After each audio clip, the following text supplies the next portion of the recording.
Hello, everyone. Thank you for joining Telescope's webinar on Frontline Employee Engagement with ERGs. I'm Priyanka Gujar, and I lead marketing at Telescope. Telescope is an employee community platform, and it enables employee resource group management, mentoring, employee communication, and a lot more. Today, we have with us Joshua Dantzler from Amtrak. Thank you, Joshua, for taking time out for this webinar. And if you could just give us a quick introduction. Yes, thank you, Priyanka. Hello, everyone. My name is Joshua Dantzler. My pronouns are he, him, and his, and I'm the Senior Diversity, Inclusion, Belonging Specialist here at Amtrak. Awesome. Thank you. So to begin with, the topic, it's frontline employee engagement with ERGs. So just to understand, what do you mean by frontline employees at Amtrak? How are they different from corporate employees? What percentage of the workforce are frontline employees? And also, do they have specific challenges when it comes to inclusion and belonging? If you could just shed some light on that, Joshua. Happy to. So, as you mentioned, what are frontline employees at Amtrak? Our frontline employees are also known as our agreement covered employees. And so those agreement covered employees are our group of folks who are covered and governed by collective bargaining agreements. And so examples of these folks could be assistant passenger conductors, coach cleaners, service attendants, red cap employees, the employees who help with our baggage, and of course, like ticket agents and things.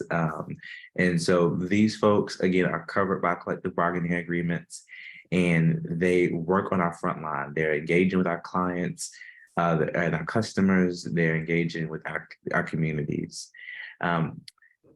At the end of last year, we were able to see that our agreement employees represented about 83% of our workforce. So a majority of our workforce. We employ over 20,000 folks. And so a big, obviously, percentage of our workforce, 83% is our agreement employees.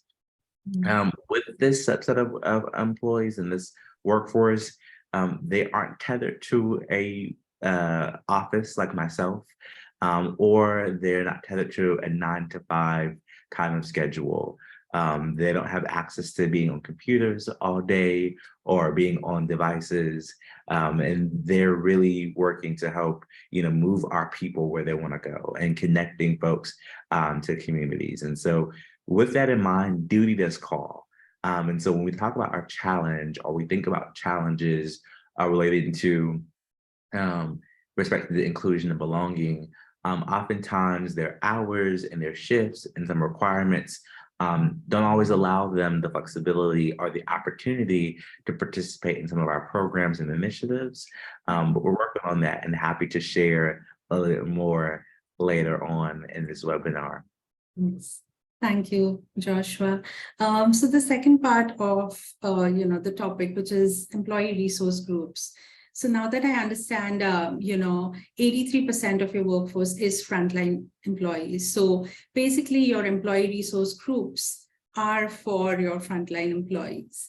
So could you let us know, how the journey of Amtrak began with respect to employee resource group, a brief overview of the ERGs, that would be great. Yes, and so I love talking about ERGs. Our employee resource groups are near and dear to my heart. I get to manage them, and I love the work that they do to really connect, contribute, and build community throughout our company. You're right. We're on a journey. We've been on this journey since 2020, and so we knew as a result of listening sessions that took place then, and employee engagement surveys that went out, and the result of what was happening in the world, that we knew that we needed to implement employee resource groups to really have these groups started and established so that employees could again connect, that they contribute and build community. We knew from those results and from those surveys and from those feedback, not just corporate, but agreement too, that there was a desire for a more connected and collaborative workforce. There was a desire for inclusivity. There was a desire for allowing voices to be heard. And so our ERGs do that. They're all voluntary.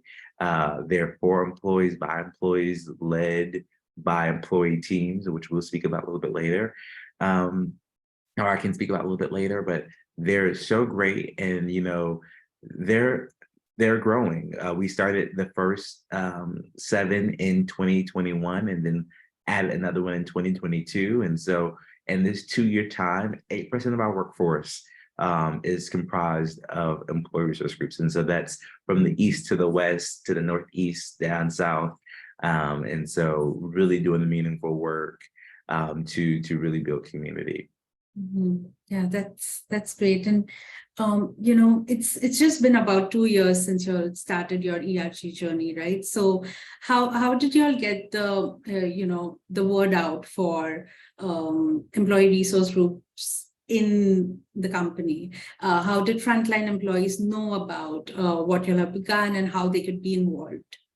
So a strong partnership with our communications functions at Amtrak, so a lot of communications, but also being able to exist and to be able to leverage existing programs like new employer orientation. So all new employees go through a new employer orientation. And it's so great to be able to have that new employer orientation to give a first introduction to ERGs at Amtrak, to give a first introduction about our programs and what takes place so that, folks can find out about it, know about it, and excited about it. Once they are excited and they know what's happening, when we retell them about an event or when we introduce a new event initiative, they'll already know it. And they already know that, hey, I heard this in orientation, and now I actually get to see one of these events or one of these ERGs put on something that I can be a part of and participate in. Yeah, that's awesome. So they join the workforce, they know about ERGs, and that's where they already engage from the start. Right? Yes. Okay. The next question is about the team that manages employee resource groups. We understand it's like 20,000 employees. So what kind of team takes care of just the ins and outs and, managing the events? Like you mentioned, ERG leads are like voluntary positions, but like the DEI team and this kind of structure. So what are we looking at in terms of team structure? Yeah, so I'll start first with the diversity, inclusion, belonging team. We are a small but mighty team of passionate professionals led by Georgette Fletcher, who's the Director of Diversity, Inclusion, and Belonging at Amtrak. She reports to Jody Moore, who's the Senior Director of Inclusion and Culture. But on Georgette's immediate team, the team that I sit on, there's myself, who manages our 8 ERGs, and then we have 2 managers and then a specialist who supports not only our team, but also employee engagement. Thinking about our ERGs, specifically about how they manage themselves, how they lead, they're comprised of 6 leadership positions. And so we knew that it would be great to have 6 strong core positions to lead these ERGs. So that consists of a chair, our co-chair, a vice chair, a communications coordinator, a treasurer, our membership coordinator, and an event coordinator. Now, those 6 folks, they have committees to support them in their work that they do, but the positions of the leadership teams are 6 positions. And each ERG is sponsored by executive sponsors, and our executive sponsors are members of our executive leadership team or our senior leadership team, so our ELT, our SLT. So we have folks all the way from our CEO to our CFO and our Chief Human Resource Officer who are executive sponsors to our ERGs and their leadership teams. Wow, that sounds great. I mean, it's a really solid structure in place that you have there. And I was wondering, do you all have tools and technology that you all have used? Because, frontline employees, connecting with them would be kind of more challenging than just connecting with employees who are in specific office locations, right? So how did you all navigate those waters?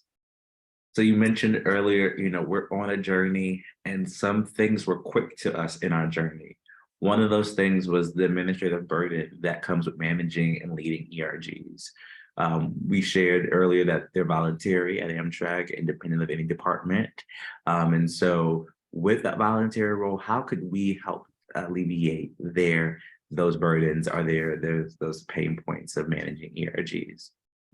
So we procured Telescope, and we're so happy that we procured Telescope. We procured it this year, so in April, after going through, the RFP process and after going through full integration, we were able to now launch our ERG platform through you all at Telescope. And so we've been able to see truly benefits already, even right now, in the short months that we've had, we've been able to see an increase in membership and increased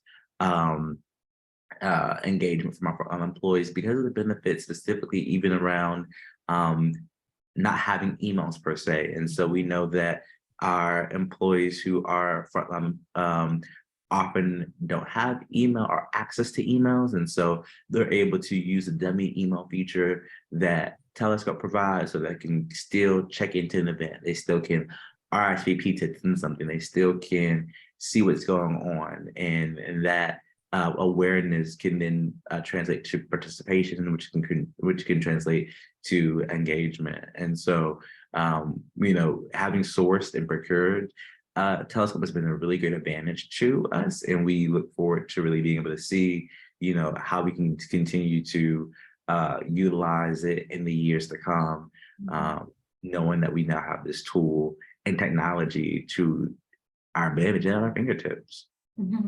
Yeah, that's great. Thanks, Joshua. So I was just wondering if you had ERG events or engagements or initiatives that you had this year, maybe some success stories that really stood out in connecting with frontline employees. To come at the top of my mind, and I'll take us back to June. I said we launched Telescope back in April. In June, we're able to see, that impact right there. And so we have a lot of heritage and history months that happen throughout the year, particularly around the summer. The summer is a busy time for us at Amtrak, as I imagine for many of you as well. And so, two events that we saw great impact. One was Juneteenth.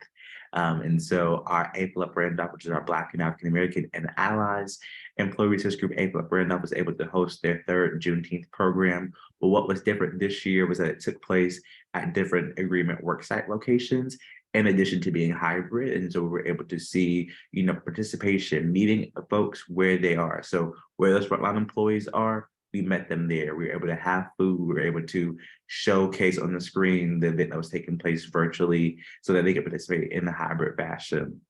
And so, having that happen throughout our work sites and happen throughout the network was really great, and able to, participate and do that. The second that comes to mind is our Pride event. So our Express Pride, which is our LGBTQIA+ employee resource group and allies, they were able to partner with other Amtrak internal partners to sponsor Pride events that took place in both DC, Washington, DC, and Chicago, Illinois. And so we were able to have a pre-Pride party. And so the group had barbecues, so Pride barbecues, where they were able to serve over 300 employees at both facilities, agreement facilities, and was able to talk about Pride, to showcase the events that were taking place those protective weekends, to introduce themselves and to showcase themselves and the group as a resource for those employees, to bring visibility. Right? Visibility is so important. And so it's important for those employees to know that there are employees who identify with them and can identify with them and support them, and or are allies to them. And so it was great to, grill some hot dogs, grill some hamburgers, grill some veggie dogs, and to have folks, partake in that experience and to meet them again where they are. Mm-hmm. Yeah, that sounds like fun. And, you mentioned, the frontline employees, they specifically have long work hours. So this is kind of like an oasis for them to actually just connect with, each other as well. One of the challenges you mentioned, in the first few questions was just getting that time on their calendar, right? Because they work different hours sometimes. So just wondering, how is Amtrak navigating that challenge? It is a challenge, and we're constantly looking at solutions to that challenge. One solution that we have seen is communication. It's so important that we're able to communicate with their day managers, their supervisors, early and often. And so that communication is something that we've been trying to model and trying to do. And thanks to Telescope, we're able to see, a true insight through our global calendar, our global feed calendar of what's happening, what's going on, what events or initiatives are taking place, maybe not in the next week or two, but maybe in the next month or the next 2 months. And so we're getting in the habit and the routine of having communication again with those managers, having communication with the supervisors, having communication with the labor relations team, really giving them insight and awareness so that they can then provide their employees flexibility, understanding, and availability when they can. Of course, it's not going to be the only solution, and it's not the a one and done approach. And again, we're looking at things and figuring out others short and long-term solutions from a policy standpoint. But we do know that the communication has served us well, being able to talk to those day managers and being able to be in community with them, letting them know things that are taking place early and often. Yeah, that makes sense. And yeah, I just wanted to understand from you, you'll have just begun. It's been 2 years since your ERG program began, but what does it look like for the future, and what kind of impact are you looking to create with the power of employee resource groups?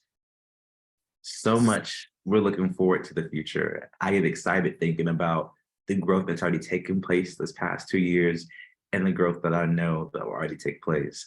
And so, we mentioned at the top of the call that 8% of our workforce is a part of ERGs. In the next 5 years, that's going to be doubled without a doubt.